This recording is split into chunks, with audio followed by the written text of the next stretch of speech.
আসসালামু আলাইকুম। অষ্টম শ্রেণীর গণিত বইয়ের 4.2 এর আজ আমরা ঘ, উম্ম এবং চ নম্বর অঙ্কর সমাধান করব। তো ঘ নম্বর অঙ্কে a square b plus c square d সূত্রের সাহায্যে নিচের রাশিগুলোর ঘন নির্ণয় করো। তো এটাকে আমাদের ঘন নির্ণয় করতে হবে।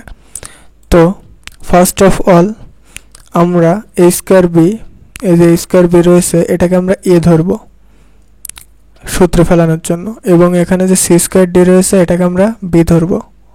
তো a প্লাস b তার কিউ, তো a প্লাস b তার কিউ সূত্র হচ্ছে a cube plus 3a square b plus 3ab square plus b cube. তো প্রথমে a কিউ রয়েছে, তো আমরা যেহেতু সরি এখানে স্কয়ারটা এর মাথায় হবে, ভুল এখানে চলে এসেছে, তো এই টুটা হবে না, এই টুটা হবে ওর মাথায়। তো প্রথমে a কিউ, তাহলে a স্কয়ার b এটাকে আমরা কি ধরেছি a, তো a তার কিউ, তারপরে plus 3a square b plus 3 a ধরেছি আমরা a স্কয়ার b রে, তাহলে 3a স্কয়ার a তার square plus b 3a square b plus 3ab square, তাহলে প্লাস 3a পাতালাম b পাতালাম এবং এর মাথা স্কয়ার, তারপরে কি b কিউ, তো এই b তার কিউ। তো এই লাইনটা আমরা জাস্ট এখানে ধরেছি এবং b ধরেছি, এই b অনুযায়ী a প্লাস b তার কিউব এর সূত্র পাতিয়েছি। তো সূত্র অনুযায়ী পাতানোর পরে আমরা এটাকে ক্যালকুলেট করব। তো এখানে রয়েছে a স্কয়ার b, তো এখানে স্কয়ার এখানে কিউ, তাহলে 3 দুগুণ 6, তো a 6 আর b কিউ, তারপরে প্লাস প্লাস 3 তারপরে a আবার স্কয়ার, তাহলে স্কয়ার আর স্কয়ার 2 দুগুণ 4 b স্কয়ার, তো a4 b স্কয়ার, এটা ক্যালকুলেট করে এরপর আমরা c স্কয়ার d পাতিয়ে রাখলাম, তারপরে plus 3 a square b c square d, তাহলে স্কয়ার আর এই 2, তাহলে 2 দুগুণ 4 c4 এবং d স্কয়ার প্লাস এখানে c, তাহলে 3 আর 2 গুণ করলে 3 দুগুণ 6 d আর কিউ করলে d এর কিউ করলে d কিউ।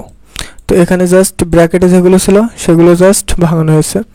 এরপরের লাইন a6 b কিউ যা আছে তাই পাতিয়ে দিলাম। এখন এখানে যে মাঝখানে 3টা আর এখানে যে মাঝখানে 3টা এইগুলো একসাথে গুণ করব। তো এখানে 3 রয়েছে আর এখানে কোনো সংখ্যা নেই, তো 3 পাতালাম, এখানে a4 রয়েছে আর কোনো জায়গায় a নেই, তাহলে a4 পাতালাম, b স্কয়ার রয়েছে b স্কয়ার পাতালাম, c স্কয়ার রয়েছে c স্কয়ার পাতালাম, d পাতালাম, তাহলে এই 3টা গুণ করে এতটুকু আসলো। এখন এই 3টা গুণ করে আবার এখানে 3a square b c4 d square, তারপরে c6 dq একদম সিম্পল অঙ্ক। তো আশা করি বুঝেছেন। এরপরে উম্ম নম্বর রয়েছে 6p - 7, তো 6p রে আমরা সেম নিয়মে a ধরব এবং 7 রে আমরা b ধরব। তো এবার একটু ভিন্ন নিয়মে, কারণ এতক্ষণ ছাড়া আমরা করেছি সব প্লাসের, এখন মাইনাসের। তো এটাকে a মাইনাস b তার কিউ, তাহলে a মাইনাস b তার কিউ সমান সমান এর সূত্র হচ্ছে a cube minus 3a square b plus 3ab square minus b cube.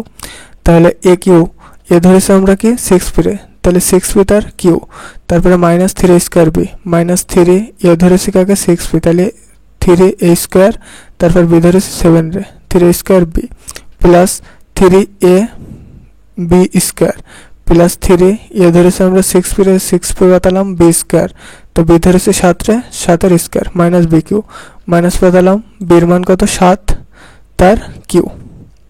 তো এই লাইনটা জাস্ট a মাইনাস b তার কিউ এর সূত্র পাতিয়ে এই লাইনটা করা হয়েছে।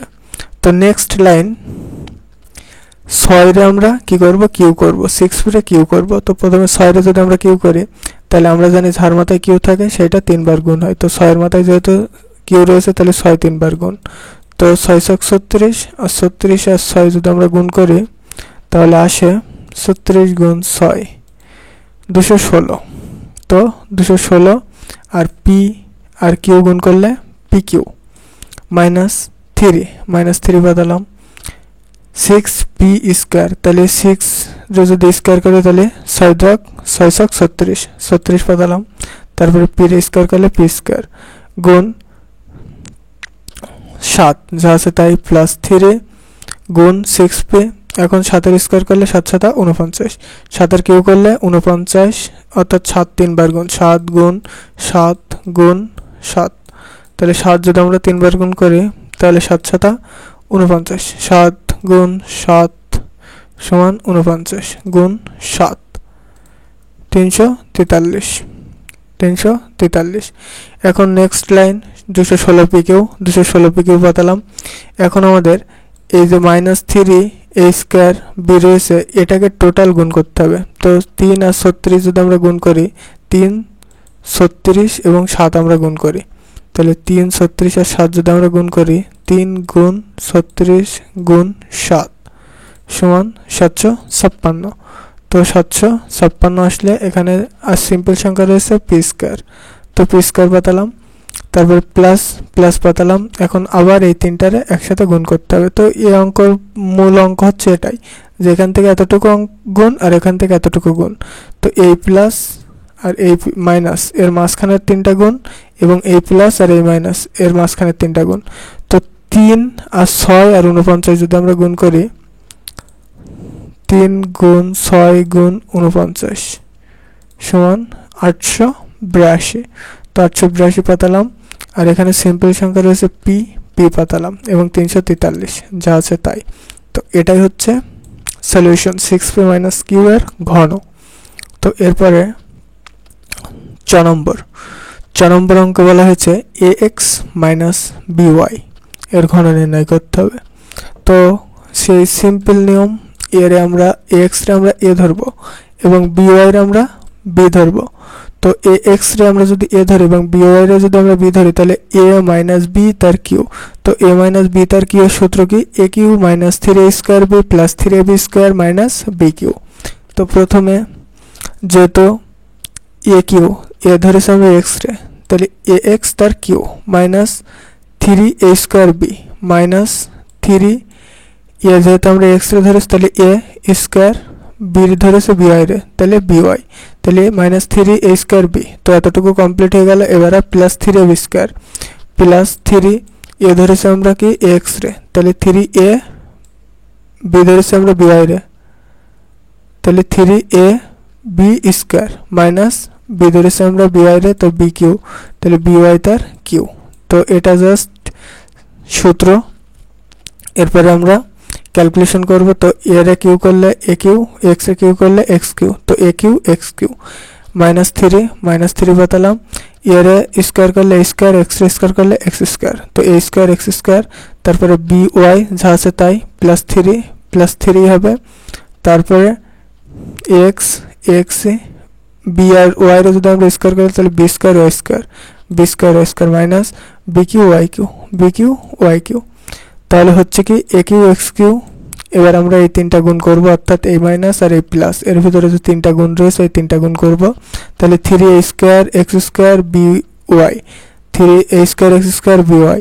তারপর আমরা এই তিনটাকে গুণ করব, তাহলে 3ax b square y square 3ax b square y square minus bq yq। তো এই ছিল অঙ্কের সমাধান। তো নেক্সট ক্লাসে অর্থাৎ এই ভিডিও শেষে আপনারা বর্গের জ এবং ঝ নম্বর অঙ্কের সমাধান পাবেন এই ভিডিওর শেষে, অর্থাৎ ইন্ড স্ক্রিনে। তো যাদের প্রয়োজন অবশ্যই দেখে নেবেন এবং এই ভিডিওটি যাদের উপকারে আসবে অবশ্যই লাইক, কমেন্ট এবং সাবস্ক্রাইব করার অনুরোধ রইল। আসসালামু আলাইকুম, থ্যাঙ্কস এভরিওয়ান।